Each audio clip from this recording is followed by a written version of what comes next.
Hey, it's Yells again. This time we're going to play Gauntlet for the NES, which is much better than Rygar.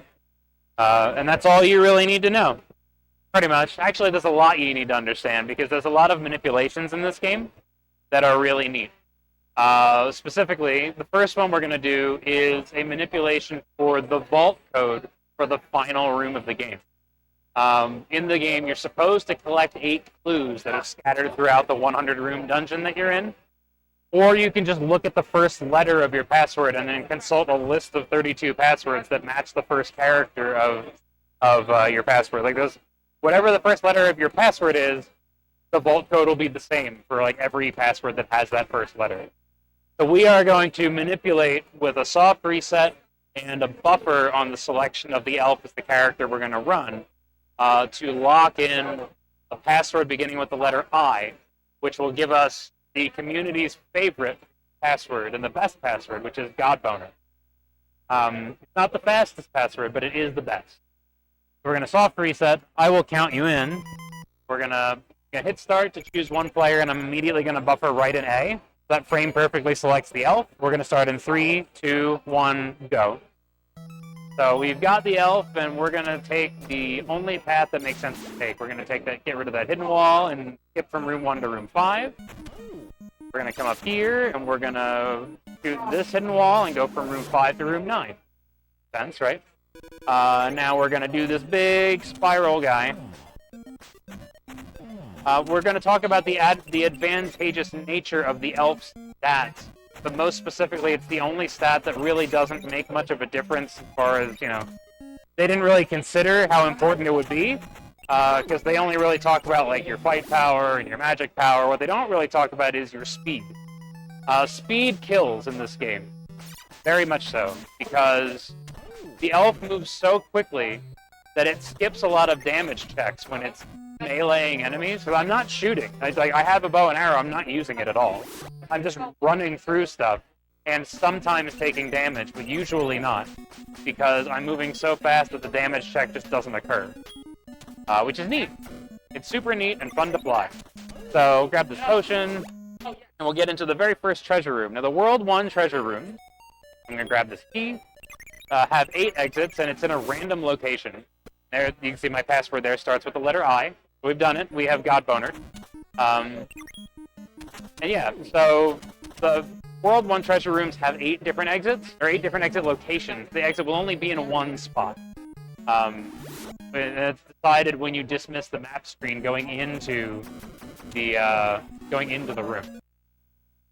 So that's fun. I am going to shoot for like the first time ever. I'm going to shoot that wall, and I now have 11 super shots, which means the next 11 shots that I have will go through most things. Not everything, but most things. I'm going to grab this safety key because it's a marathon run. That's really good exit location. In case, because there are scenarios where you might accidentally spend a key that you didn't mean to. But having the super shot means that, like, when I shoot something, it's gonna just go through most stuff. If a wall is breakable, for instance, it will not only shoot that wall, it will continue onward as though it's meant to go someplace else. Just like that. So I've used 1 of my 11. I am strategically using them, not burning through them willy-nilly, whatever. Because I want... Give me that key. I want to be able to use them strategically, as in, not like that, to shoot through multiple doors, for instance. And it's okay that I used 1 of them there. I've got a backup. So, that is A-okay. World 2 treasure rooms, much like the World 1 treasure rooms, also have 8 exit locations, and it can only be in 1 of them. That's fine. Those are all pretty quick. And the nature of this game, it is an arcade port. It's slightly different than the arcade version, because the arcade version didn't end, it just looped. So there was no final level. The final level in this game is exclusive to this version of the game, because they wanted to make sure that the NES version had an ending. I don't know why. They really didn't expect anybody to finish this game, I don't feel like. And clip through that leech, don't worry about it.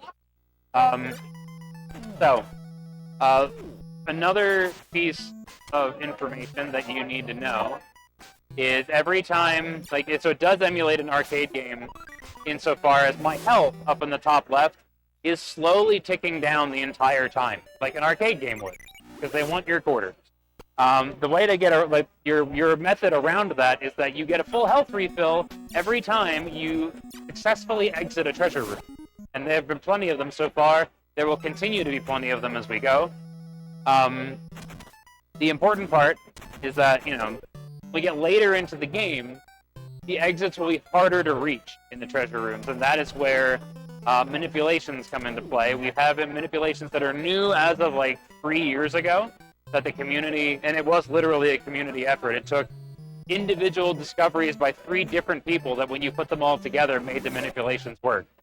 So, like, shout outs to Palm Factory and, oh my gosh. I feel so bad that no, not Goog and Sully. It's Palm Factory and Jesus the Frog and Unos. The 3 of them together each individually found one thing that when you put all 3 of them together, make it all work. But first, we talked about how advantageous it is for the elf to go fast. We just picked up a speed potion, and now we're going to go even faster. So even more damage checks will be skipped. This is a level where we can accidentally spend a bunch of keys, so we're going to try to be really careful here. There's a lot of chests here. Good. Awesome. We did the thing. I'm going to try to use the... Oh, cool. I'll just clip right through that death. Very nice. Awesome. We're doing the thing. And again, I'm not shooting. We're just meleeing stuff by running into it and running through it. No big deal. We're just going fast. If you think that the elf is hard to control because it's fast at the beginning of the game, just get to this point and you will never think that again. Another thing that I'm doing is, and it's part of the glitches, or part of the manipulations that we do, but it is individually like good time saves. If I press A, hold down A while I am in the swirl animation, trying to basically to leave the level, and then I let go as the screen fades out, it frame perfectly dismisses the map screen. So that is important. That is a critical piece of the manipulation. The way the manipulation works is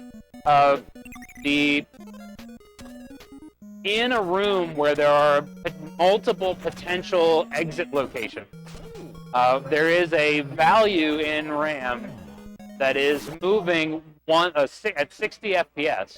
This is a World 3 treasure room, by the way. We're now up to 22 different exit locations instead of 8. This room is lovely.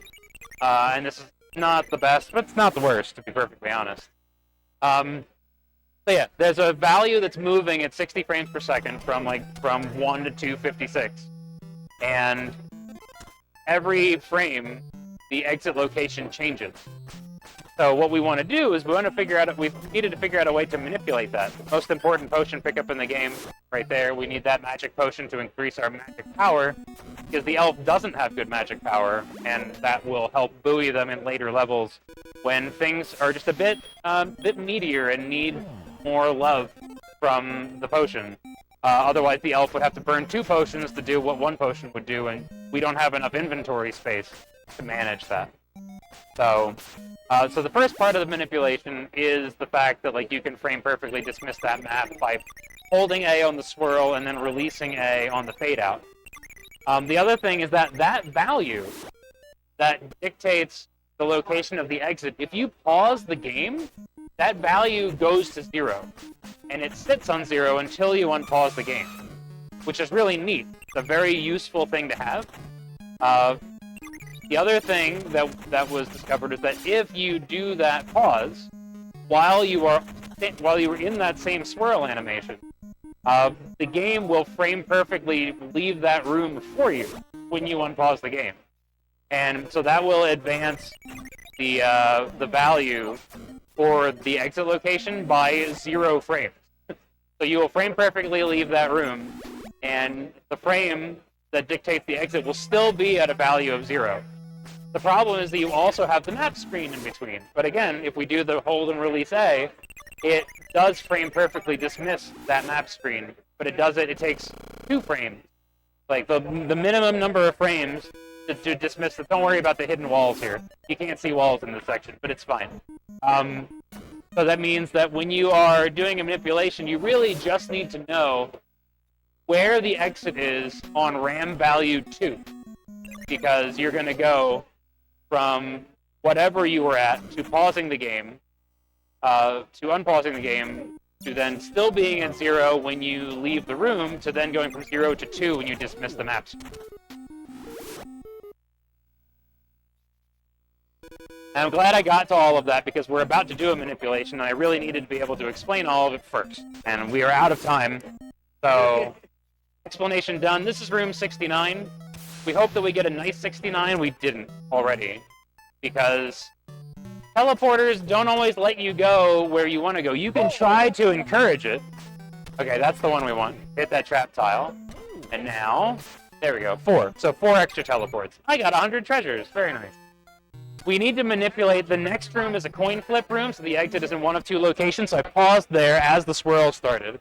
I'm going to hold A, press start to unpause the game, and then release A on the swirl, and that frame perfectly dismissed everything in between these 2 rooms, which means the exit is up here all the time. I'm going to do a slightly more complicated one here because Morak interrupted us. Not getting the right buffer here. Still not getting the right buffer here. Still not getting the right buffer here. Again, the teleporters will take you where they want you to go. It just won't let me go to the right, which is amazing. And it's the wrong one anyway. I forgot. Sometimes there's, in rooms where Morak the Outsmarter pops up, depending on when you do the buffer, it can be either frame 3, because Morak's screen is 1 frame on its own. Or it can be frame 4, and we don't really know where that phantom frame comes from. So in that case, I got frame 4 instead of frame 3, so the exit was actually to the left, not to the right. But I didn't know that, because I'm not from your country. I didn't remember when to do the press and release. I have super shots, by the way, and I want to use them here to clear this wall and this wall, but now I want to burn the rest of them. If I shoot over there, the death will get away, and I don't want the death to get away. So I wanted to use all of them, but I did pick up more, though. I'm going to do the same thing again. Same buffer again. Like that. And then I'm going to hold down. Then I'm going to go here and hold down and right. And magically, we're going to go to the exit. There are 16 exits in that room, and 15 of them are dummies. And you saw how bad the teleporter was the first time. That is why this run used to die all the time. Because if you, like I said at the beginning, if you can't get out of the treasure room, you don't get a health refill.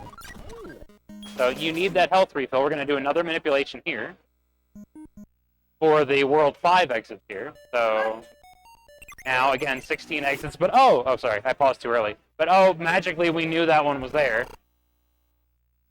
And now, this is actually the only really technical room, so I'm not going to say anything here. We need to get to the exit in the top left-hand corner. That's all you need to know. All of the other ones are real and bad.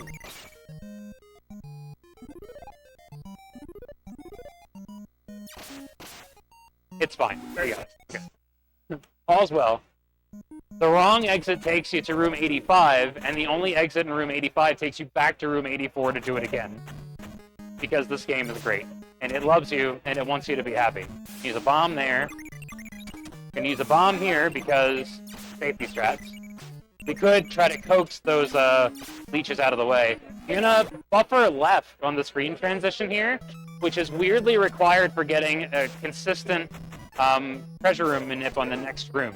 For some reason, it is inconsistent, but holding a D-pad direction as you leave the room before the room you do the manipulation in does seem to make it consistent.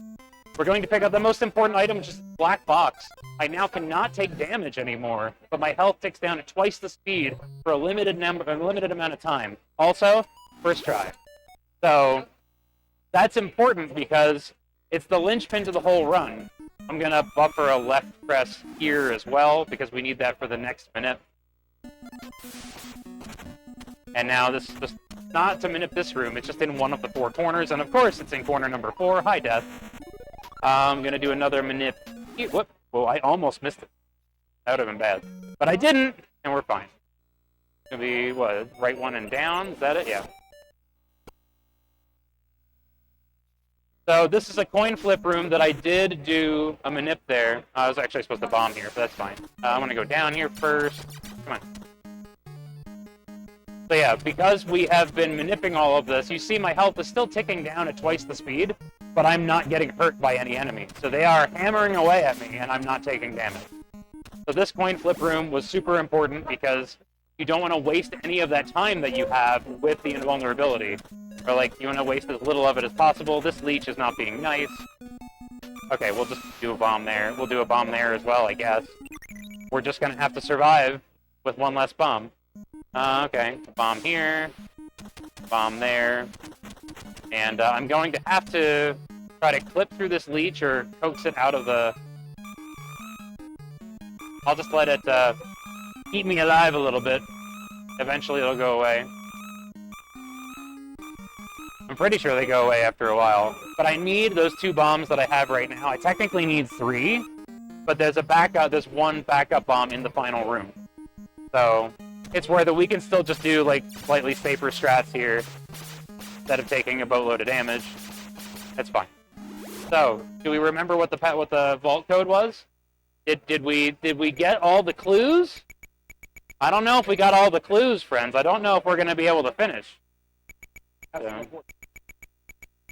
Have found my vault. That's it. Yep. So the community's favorite password is Godboner. There you go. We're going to grab the safety bomb right there. We're going to plow through all these guys. Bomb that. Last key right here. This is a Hydra. The good thing is that it can't hurt you if it's firing diagonally, because it's shooting the fireball into the middle head, which is still asleep. So if you toggle back and forth, just at the right cadence, so that when it knows it's time to shoot, it's shooting diagonally, then you're good. And then we don't have like the 1,000 health that we'd like to have, so we're gonna keep juking out of the way. And now it's dead. We're gonna run up to the corner and use our last bomb to clear all that out. Hit the switch. Come back over here, and we're going to hit this switch, which opens up the orb at the end, because we do need the orb. If you just take this exit, you game over, because you didn't do the thing. The thing is grabbing this orb. You can kill the final boss, that's time. You could kill the final boss and not grab the item, and you still just get a game over screen. But instead, you know, we have saved Rendar. We did it. Godboner, and... we are all IBS sufferers. We know this. We're NES speedrunners, so of course we all have IBS. Is the screen with fireworks or like whatever? Yeah, there are fireworks. They'll start firing shortly. Because that's how Rendar celebrates. They celebrate with fireworks in the daytime. You'll barely notice. Yeah. So yeah, I missed 1 manipulation in the first World 4 treasure room, and that's why we didn't get sub 16. Aren't those fireworks great? I mean, how great are these fireworks? Yeah, amazing. So that's Gauntlet. We did it.